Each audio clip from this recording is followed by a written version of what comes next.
Hello, everyone, once again, and welcome to our today's Tuesday webinar in series of Transformational Tuesdays. So today we are going to talk about a very critical topic or a very critical component of leadership, which is the leader identity coaching. So the latest researchers show that one's leader identity is a critical component in the leadership growth and the effectiveness.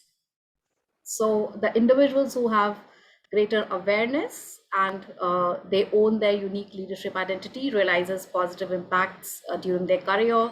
They have greater career longevity, and it's easy for them to kind of grow within the organizations and within the corporations. And in the today's world, wherein the leadership is really needed because it's a VUCA world. So these individuals really show an accelerated adoption of certain leadership competencies. For example, they value diversity, they challenge the status quo, and the commitment of leadership in action.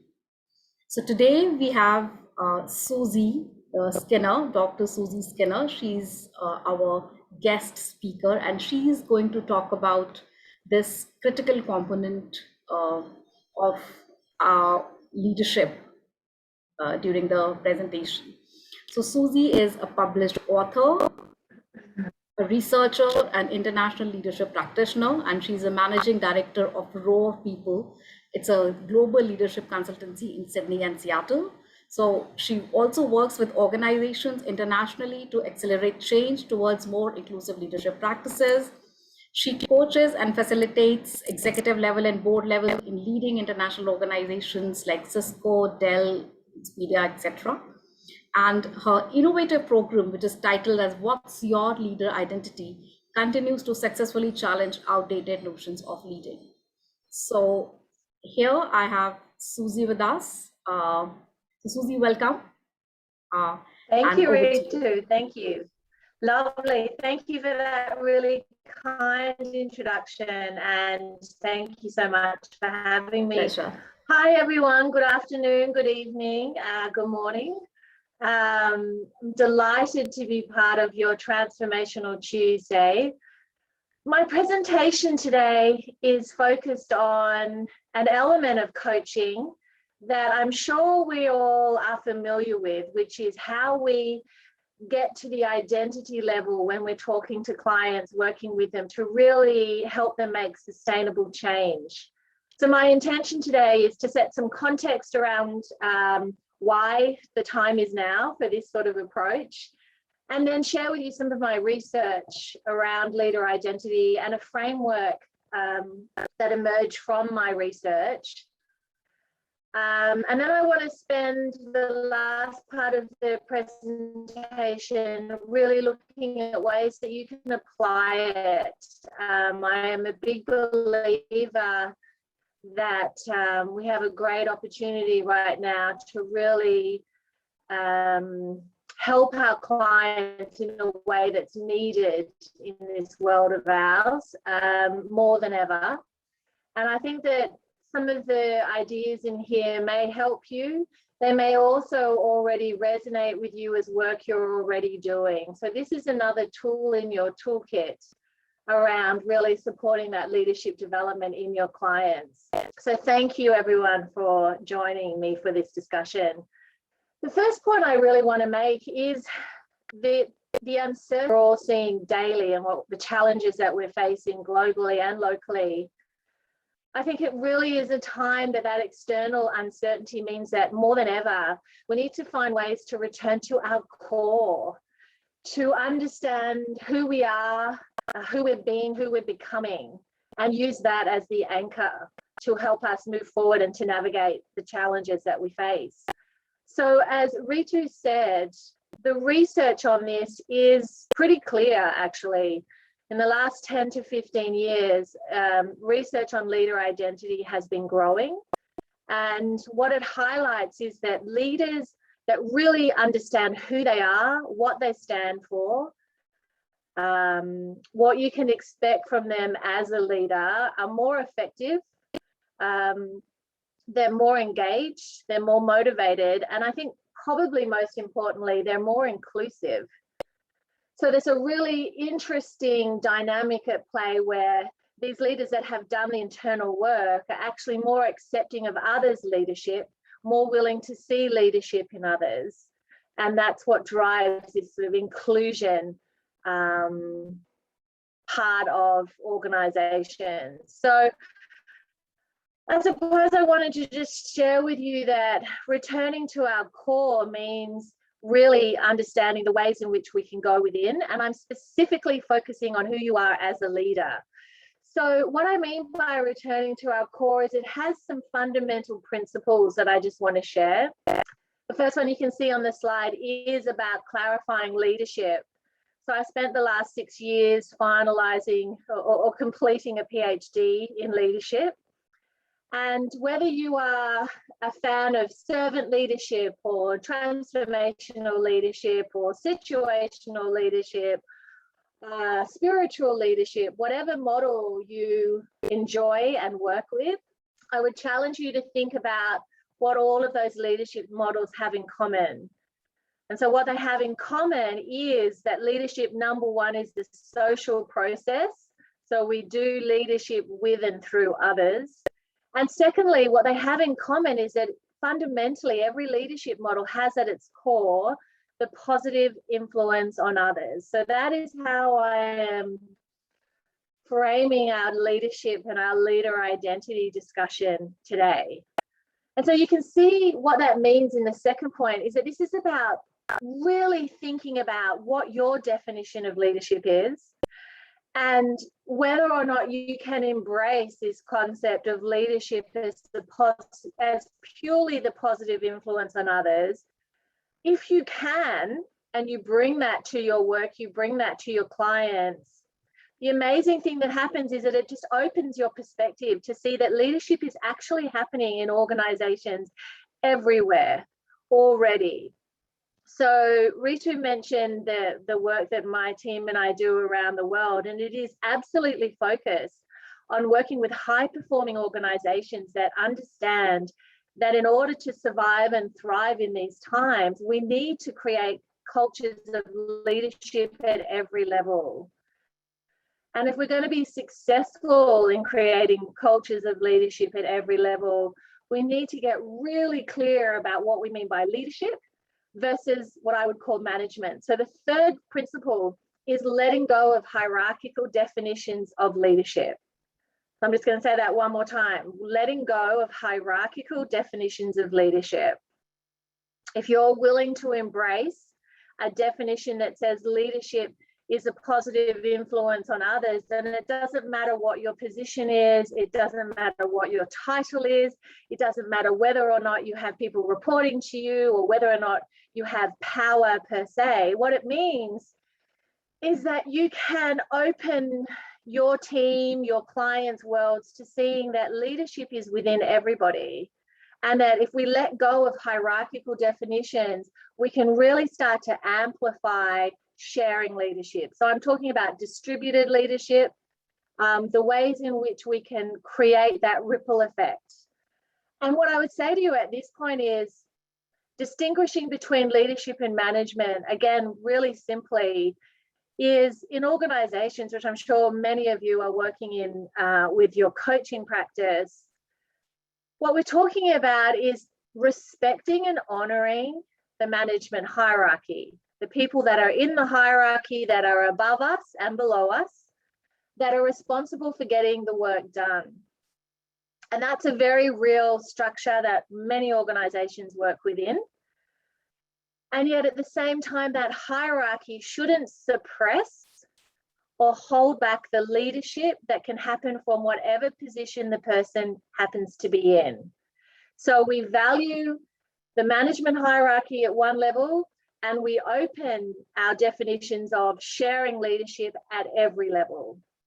And what this means is the final principle around returning to our core is also being willing to really echo out a leader to leader mindset, to think about when you're working with clients, How are you empowering their potential as a leader, and how are you helping them cascade that mindset to their own teams, to the relationships that they're in every day?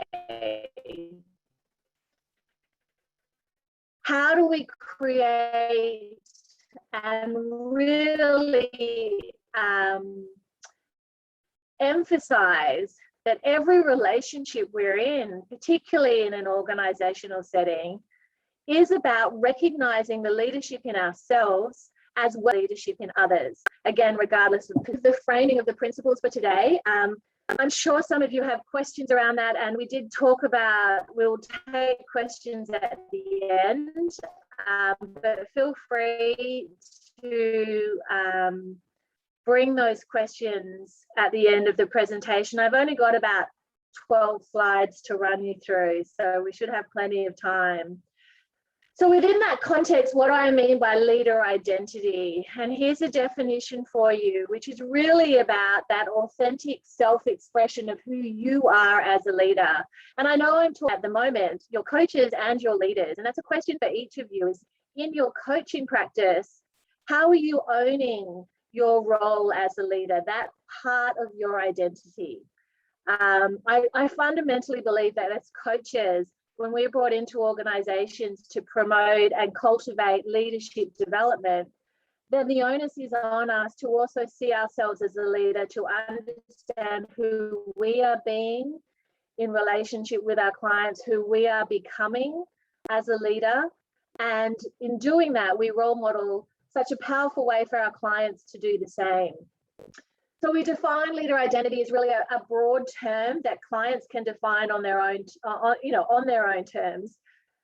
And typically it includes what they know about their personal attributes, their beliefs, their principles, their values, their motives, their strengths, their career and life experiences, anything that helps that individual clarify for themselves what it is that they uniquely bring to leadership. And remember, leadership as a positive influence on others.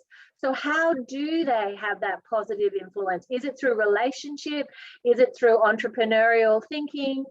You know, the definitions of this are as varied as the people that you ask. And I have asked thousands of people around the world, from India to Singapore, Australia, the US, the UK, the list goes on.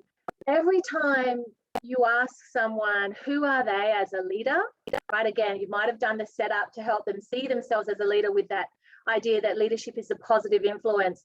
They can always tell you, because it's a very subjective definition. It's absolutely based on their life experience, their work experience, their context. And that, I believe, and the research is certainly highlighting, is our work to help our clients identify who they are as a leader and to bring that authentic self-expression to their role and to their lives.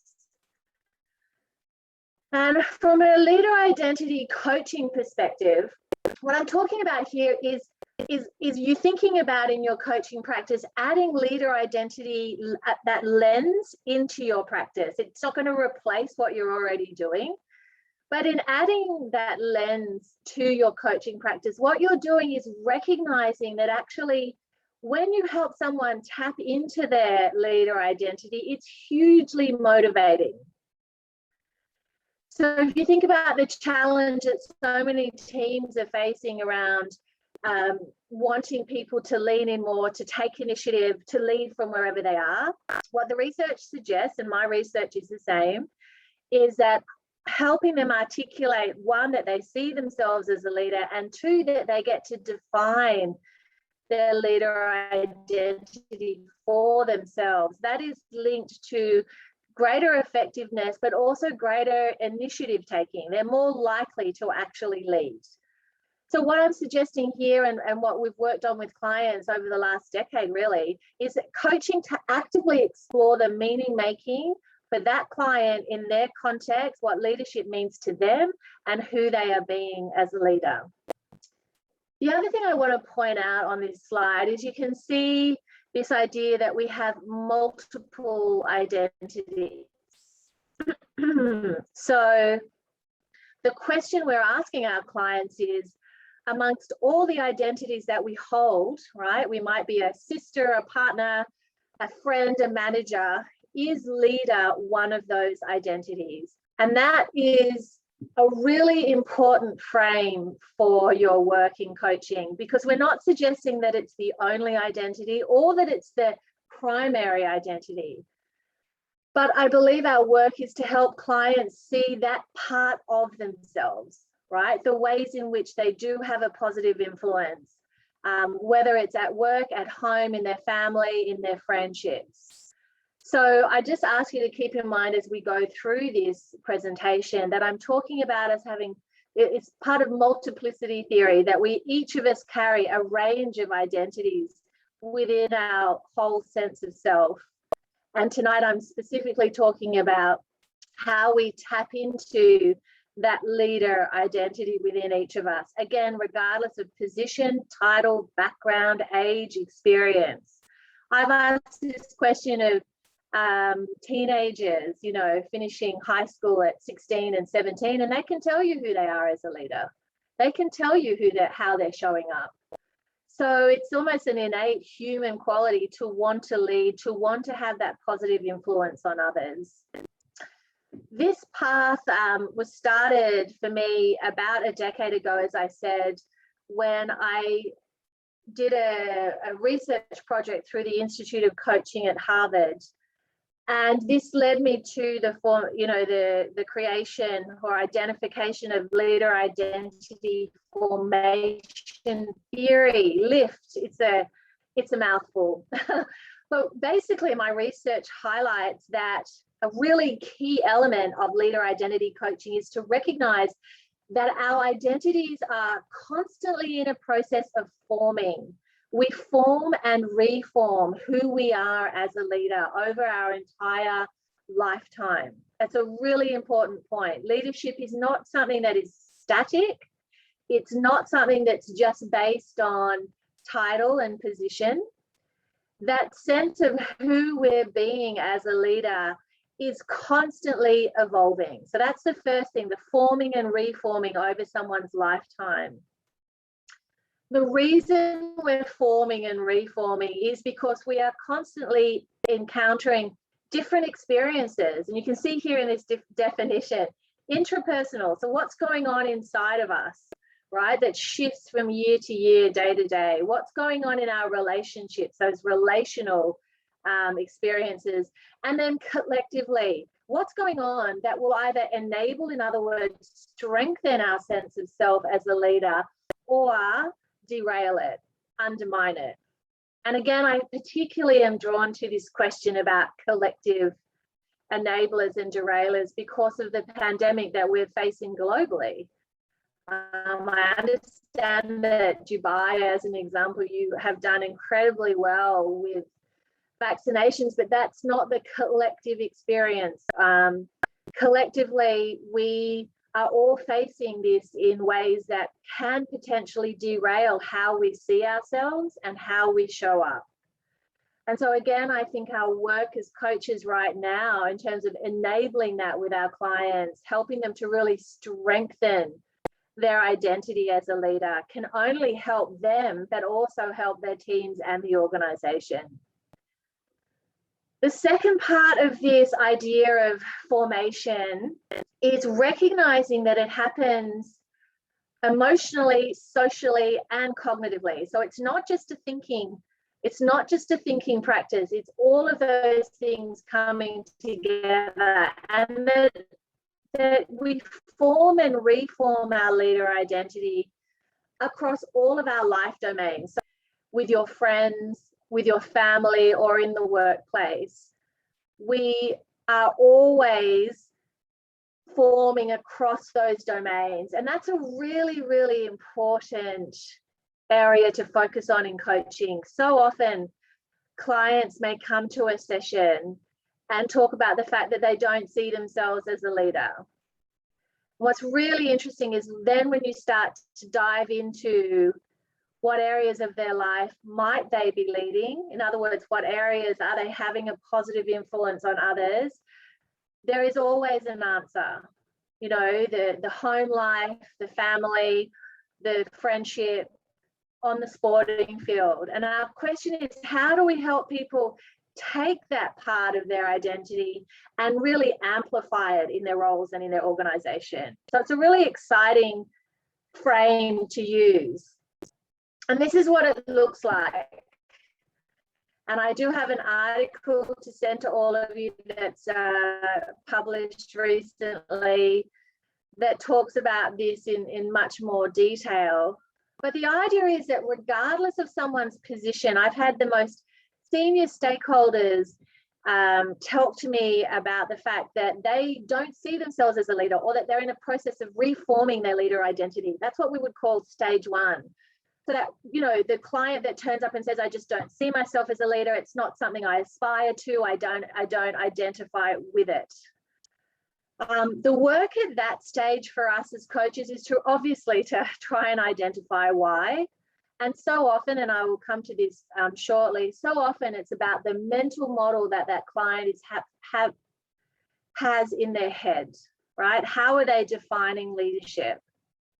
How much of it is tied to power, position, and status versus that concept of purely having a positive influence on others. So an underdeveloped leader identity is a core process we go through regardless of age and life stage. Then we get into what we call a forming leader identity. And this is where clients say to you, yes, you know, I do see myself as a leader. I'm a manager and I'm a leader and I'm a daughter and I'm all these other identities. But in terms of my leader identity, I'm still forming and I'm still trying to work out how I show up, who I'm being, often in different contexts, different audiences. Again, that's a core process or stage that we go through. And then finally through to what I call a well-developed leader identity, which is the response from a client that says, well, yes, leadership is just a part of who I am.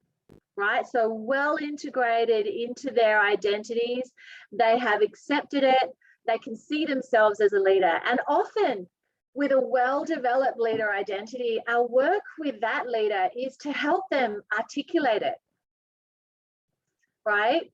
So yes, it's there. So tell me, who are you being as a leader?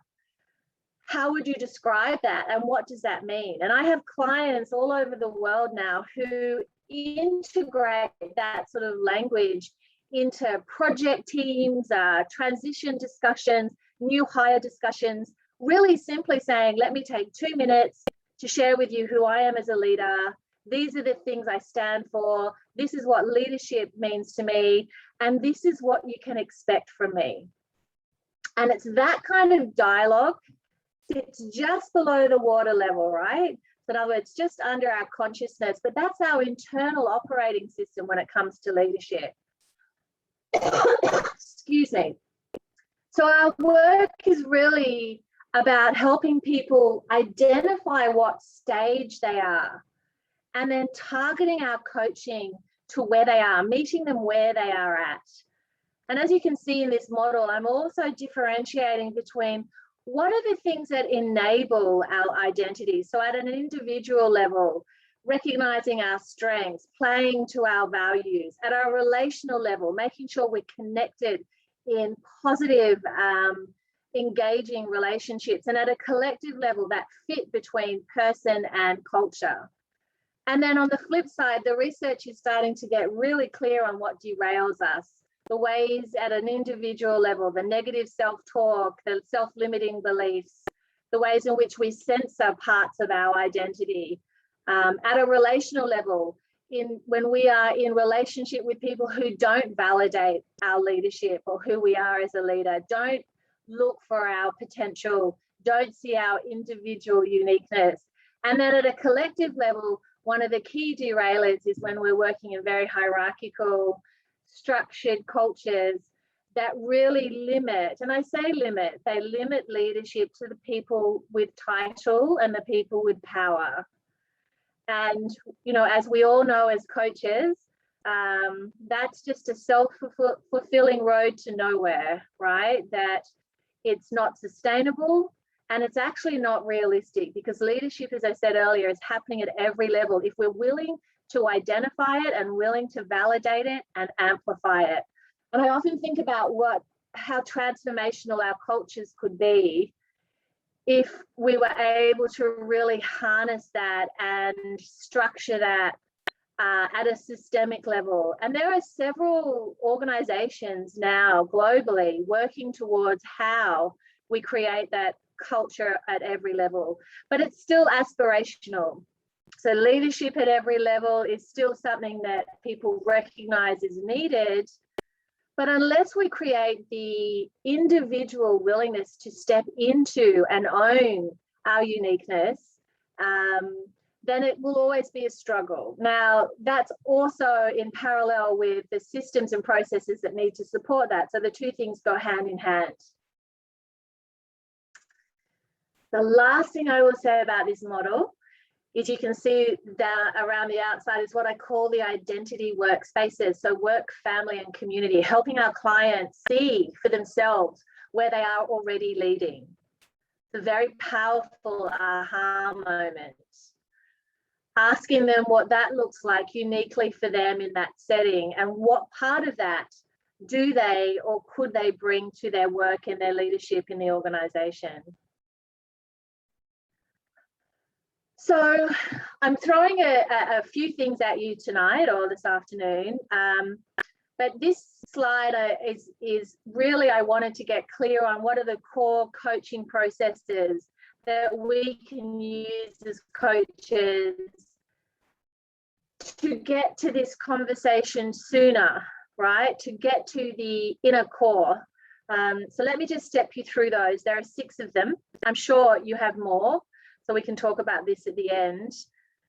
But in terms of how we, engage in leader identity coaching, as I said earlier, one of our first steps is to really start to tease out what is that mental model that that client or that team have for leadership. Their implicit leadership schemas. They are the frameworks that all of us hold in our heads that help us make meaning of the world. And so often in leadership coaching, it becomes helping people undo what they have learnt was leadership, helping them untie it from hierarchy and status, helping them recognize the difference between management and leadership, and really just opening their willingness, their receptivity to seeing leadership in themselves, and then in seeing it in themselves, seeing it in others. So meaning making, one of the first things that we do. The second piece is around the formation that I mentioned. So that underdeveloped to forming to well-developed, helping clients identify for themselves, where are they in that forming stage? And what is causing them to recalibrate or reform?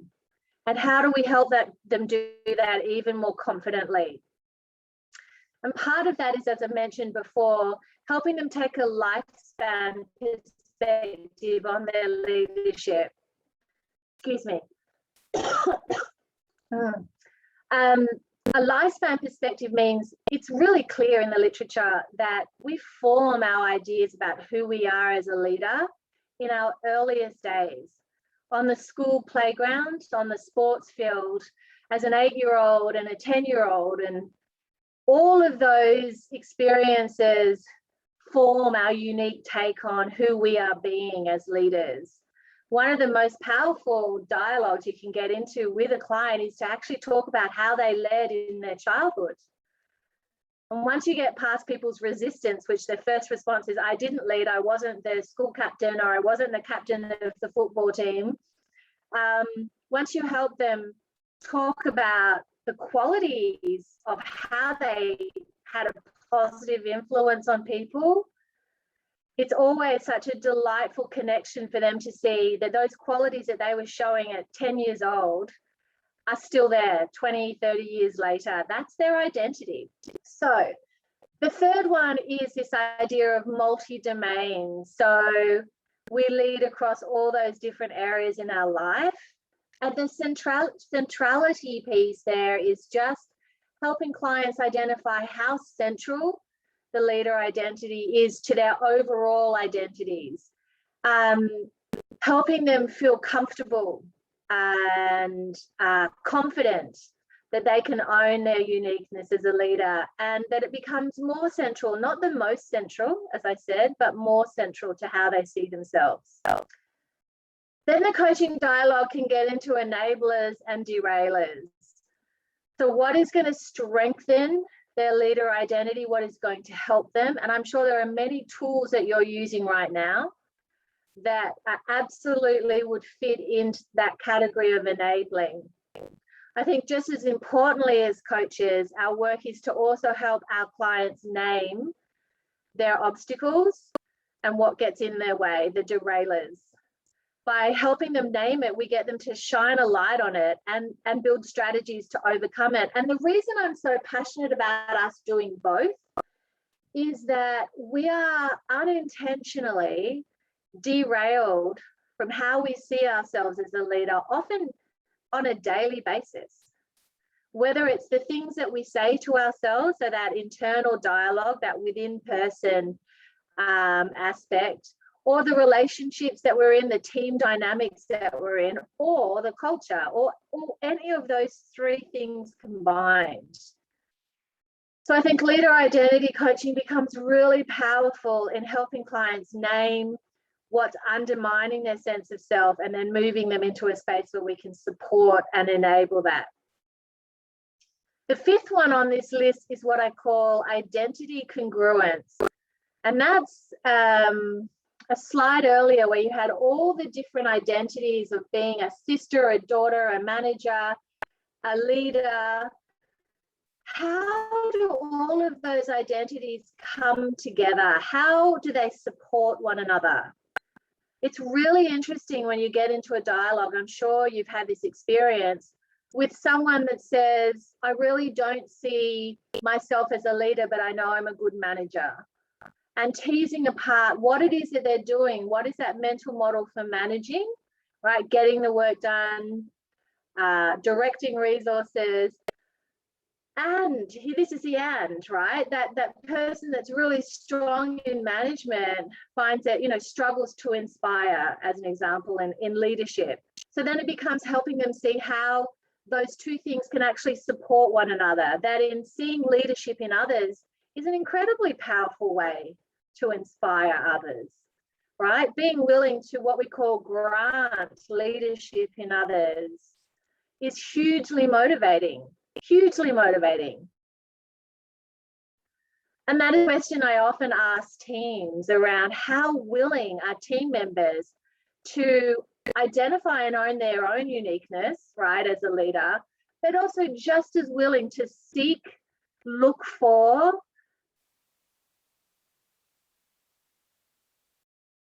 so identity congruence is really about helping our clients find ways that all of their identities can come together in a way that's supportive. And that's often a challenge. There is often tension between, for example, my identity as a daughter and my identity as a leader. And maybe in family, environments, my daughter identity shows up very strongly, but maybe my leader identity doesn't. And does that matter? Well, it depends. But what we're asking clients to do is think about those dynamics. And when they're in the workplace, what is the dominant identity that they are bringing forth? And how do we help them really amplify their own leadership? And then the last point here is inclusion through optimal distinctiveness, which I know is a mouthful. But here's the core, right? How many organizations on the planet want to create more inclusive environments? I would say all of the smart ones, right? We know that more inclusive environments are more productive, more effective, better places to work, better well-being, all those wonderful things. So optimal distinctiveness is in the literature about two things. One, owning your uniqueness as a leader, right? That individuality that only you can bring because of your background, your experience, your context. That's who you are and who you are being. And it's combined with strong team relationships, or just strong relationships with the people that you're working with. So that what we see in the literature is when those two things come together, I'm valued for my individuality, what I bring to the table, and I'm also in strong, healthy, positive relationships with the people that I work with. That's where inclusion just arises, right? That idea that I can operate optimally because I'm seen and I'm valued for being seen for my uniqueness, and I do that in a safe, relationship-oriented place. So, as you can see, quite a number of stages that we can go through, and we don't expect that you do these all in one session. So what I have is just a couple of slides to show you what some of these questions might look like. And as I said at the beginning of this presentation, I will share those slides with you. But what does leadership mean to you? What does it look like, right? So those first two questions around what are the mental models? I think the two more powerful questions here is, where did you learn that was leadership? So where did you learn that was leadership? And what connections do you make to hierarchy? So really helping clients make those connections for themselves and see the ways in which their definition, often unsaid, does or doesn't tie to hierarchy, and the ways in which they may or may not be holding themselves back because of that. So that's just one set of questions to think about. These questions are about the identity formation over our life stages. So asking a client, how strongly do you see yourself as a leader today? And then how strongly did you see yourself as a leader a year ago? And then go back further, when you were younger, as a young adult or as a teenager or as a child. If you can get your client to really start reflecting way back, as I said earlier, to what were the ways in which they were having that positive influence, it helps them to actually rethink whether or not they see themselves as a leader, and also how they would define that for themselves. So that those questions around the shift, because we all shift, and you can see here someone's made quite a shift over her lifespan. Really powerful way to normalize leadership for people, give them permission to say yes. As you can see in this example, as a child, she did see that leadership was very much a part of her. And I remember this client in particular, she talked about the fact that as a child, and she was part of a large family, she was always the mediator. She was always the one that her siblings would come to solve the problem, to, resolve the challenge. And one of the joys in this coaching session in particular is that she happens to head up an HR function now. So it was a real aha moment for her to see that those qualities of leadership that she was showing in her childhood in that family setting are actually playing out today very powerfully. So that's just another example of some questions. And then these questions are about really what strengthens, as I said to you earlier, how do we help people strengthen and internalize that leader identity? And how do we help them recognize when they're being undermined, when they might be actually moving back into an underdeveloped state? How do we help them actually do that in a way that accelerates their sense of self, rather than the anxiety and fear that we can often feel when we're feeling undermined? And one of the last questions I like on this slide is, how well does your leader identity integrate with your other identities, right? So where is there support within yourself? I mean, I know we're talking quite psychologically here, but these are important questions.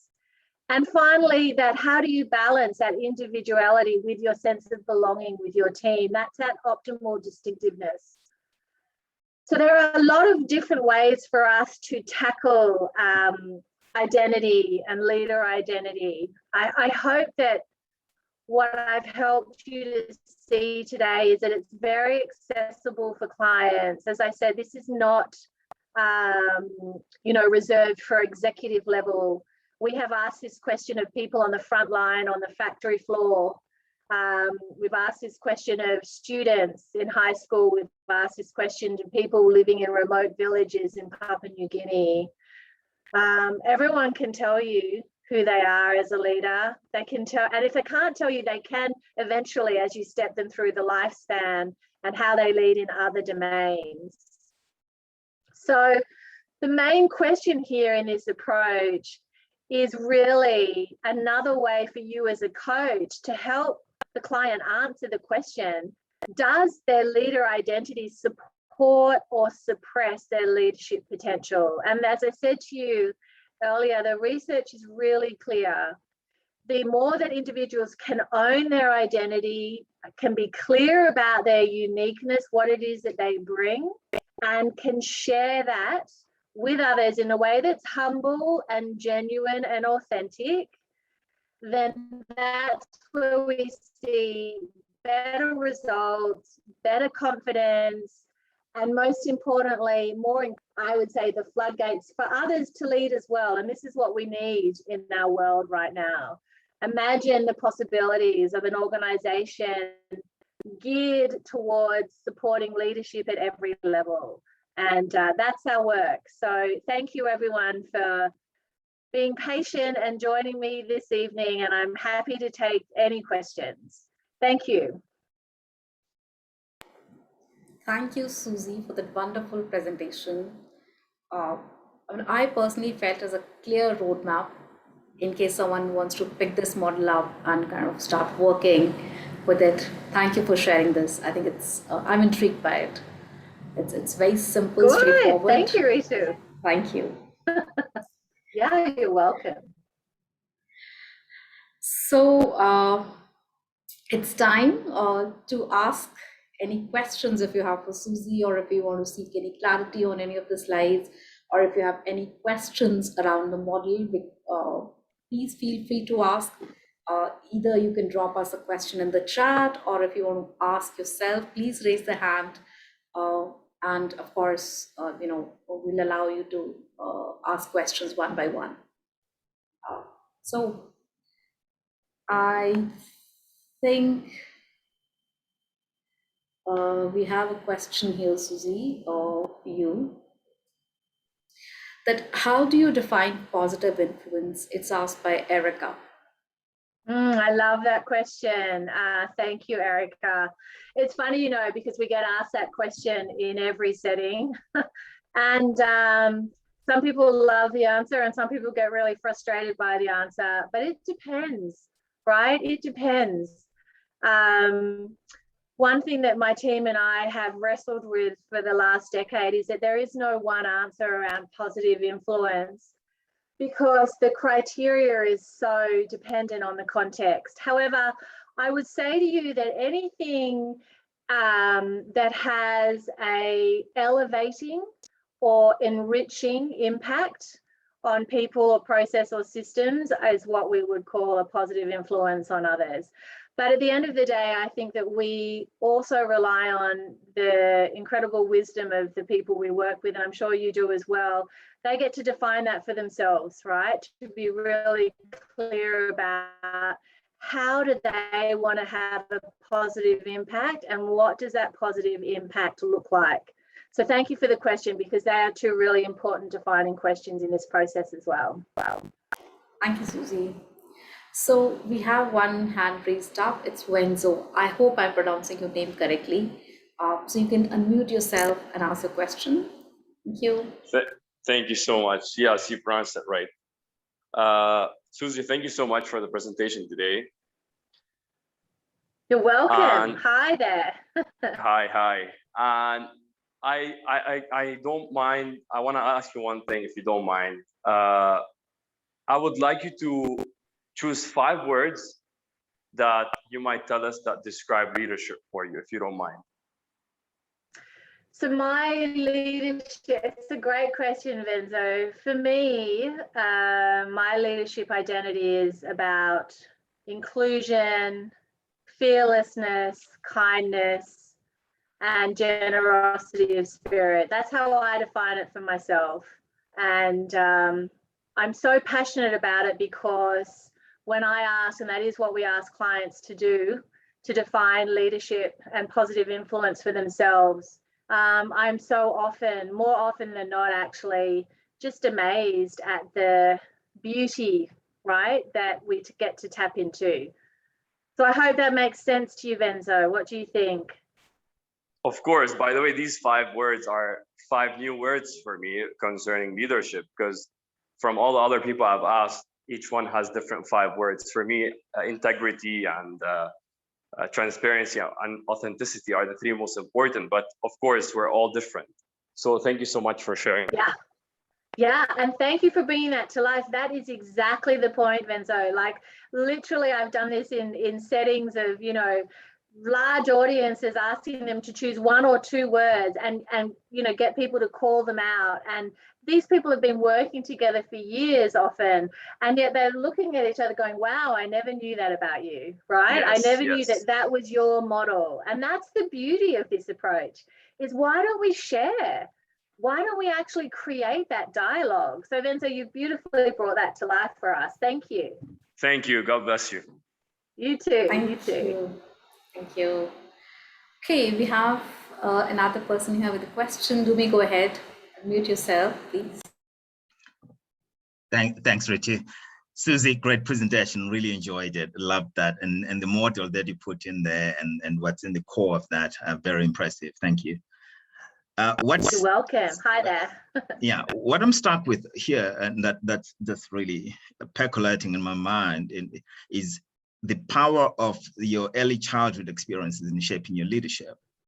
What does that mean then for a youthful population like we have in Africa, the youngest population on earth? And if many of our children have this kind of socioeconomic, psychological challenges that we have, what does that mean for the future of leadership in that? And in context of conflict, like we have in Afghanistan now, what kind of children, what kind of leaders will they have, say, in 20, 30 years from now, if that's the experience? For me, I think there's need for more research into that. I love that. Yeah. Go ahead. Oh, we could talk for hours about that, right, Jimmy? We could talk for hours about that. So let me try and answer that question. When we have worked with different populations, you know, very, to your point, that have very clear struggles that they're facing right now and have faced, it's been a really powerful lesson for us actually as coaches. And I hope you don't, I say this with the utmost respect and humility, because I've learned so much from those conversations, far more than I ever thought that I would, to be honest. We have found that our human inclination, so typically when we ask people to look back, we almost have that fight or flight response where we will orient to what was wrong, right? What we suffered. And it's a really important point in this whole approach. Whenever we ask people to look back, we're asking them, even amidst the hardest times in your life, I guarantee there were things that you were doing that was having a positive influence on the 1 person or the 3 people or the 6 people that you were in contact with. And that's what we're asking them to talk about. So in some really, you know, anyway, so I have been brought to tears with the story. Some people really want to share the adversity and the hardship, and it's breathtakingly heartbreaking. And yet when it's like the human ability to, when you sort of say, and tell me how you were, what did you do in that really hard time that actually had a positive influence? They can always answer it. They can always answer it, Jimmy. You know, whether it was caring, whether it was reaching a hand out, whether, you know, I mean, the most fundamental human behaviors show up in those times of adversity. So when you ask me that question, I think you're absolutely right to ask the question. My head goes more to the potential of Africa, right? The potential to help people channel those reflections, not to dismiss the hardship, but to really amplify the stuff that they were doing well. Yeah. I love that. Thank you. And the human spirit and the resilience in us, that we have internal inner strength and power to transcend and be better than where we're coming from. And you, exactly right. Yeah, love it. Thank you. Thanks, Suzi. You're very welcome. And it's actually, Dumi, thank you for raising that, because it's really core to this whole process, is that belief in the goodness and potential of people beyond what they see in themselves often, right? Sometimes that is our work. You know how I said before about unlearning. Sometimes we have to unlearn and train our brains to really focus in on the goodness that every human brings. I think that's exciting if we can do more of that. Great. Thank you, Dumi, for asking that wonderful question, and thank you, Suzi, for articulating that answer in such a beautiful way. That's the power of resilience in human beings. Great, thank you. Okay, so I have a lot of comments here, Suzi, in the chat. Like, people have really loved the entire presentation. I think I have one more question here from Heba. So her question is that in some male-dominated societies, the leadership identity in women might be underestimated by authorities in an organization. As a coach, how can I help this client to stand out and show her leadership characteristics? Yeah, what a great question. And not an easy answer. Again, in my experience, and it's only in my experience, it depends. But it's not unlike the conversation with Dumi, which is, I think our work is to help people not take on board and internalize the messages that come through, those unconscious messages around who gets to speak and who doesn't. So that's part of the work, is helping them see the context in which they are living in. That doesn't dismiss that context, but helping them see that they are a part of it, but that they also can influence that context. And then I think the other really key part here is, and it's really any kind of minimized part of the population, is to help them see that their voice matters, that it doesn't matter. And I know that, again, I'm not trying to be overly simplistic, but I really think our work as coaches is to help them understand their own uniqueness in a way that nobody else can, that nobody else brings. And in settings like that, where it's risky for them to speak up, to find little ways to go where the energy is with that one person or two people, or where they can actually start to bring more of a voice. So it's a gradual process. But I do think that we've had, you know, the opportunity is there to bring out those voices. And I think that I'd like to think, we have a long way to go, of course, but I'd like to think the narrative is changing. And certainly there are a lot of, in this example with the question about male dominated, there are certainly a lot of men that are absolutely passionate about, just as passionate about inclusion. So I think it is, you know, we work with the individual, get them to own their uniqueness, help them really see and find ways to speak up in ways that are safe. And at the same time, you know, build that stakeholder kind of involvement with others. So I know that's not a clear-cut answer, because the challenge is not clear-cut. I think if we had the answer, you know, we'd all be doing it, right? But I do think that an identity approach allows you to have a conversation around gender or around, you know, disadvantaged groups in a way that's safe, because the core message is that we want to get to the human, the leadership in all of us. And if you can start there and help clients tell you how they lead in other parts of their lives and how they might be able to bring it in, that's a really powerful thing to be doing. Thank you for the question. Thank you, Suzi. I think Heba got her answer. She has replied in the comments. Great. Any more questions for Suzi? We just have last 2 minutes to go. And while we are waiting for questions to come in, I would just like to, reiterate again that this entire webinar will be uploaded on our social media handles, Facebook, YouTube. So if you want to review any section or the entire webinar, please feel free to do so. If you have any questions, please drop in the comments, and we'll try to get answers for you, for your questions in case you didn't get a chance to ask them here. There is a comment here, Suzi, that thank you so much. I think it's from Sophia. I don't see a question here, but then she's really complimenting about the entire presentation and the efforts you have made today to bring this to us. Thank you. It's very kind.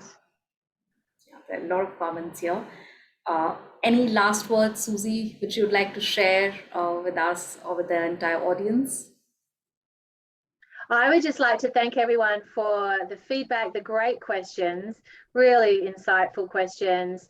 And, please feel free to reach out. As I said, through Ritu, we'll be sharing the slides and some articles to read, but I know by virtue of the fact that you're all on this session that you share the same passion. So I would just say, keep going, right? We're needed more than ever on the planet right now. So thank you so much, everyone. And thank you, Ritu. Thank you to you and the team for having me this evening.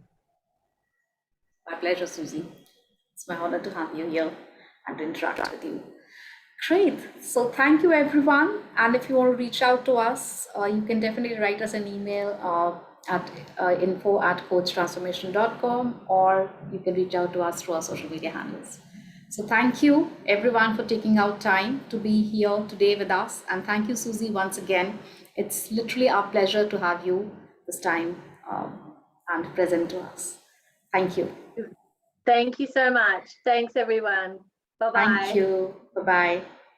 And next webinar, next Wednesday, we'll have the webinar, which is Accounting for Reality in Coaching. So looking forward to see a few of you there again. Bye-bye. Take care. Bye-bye. Bye-bye. Thank you. Bye-bye.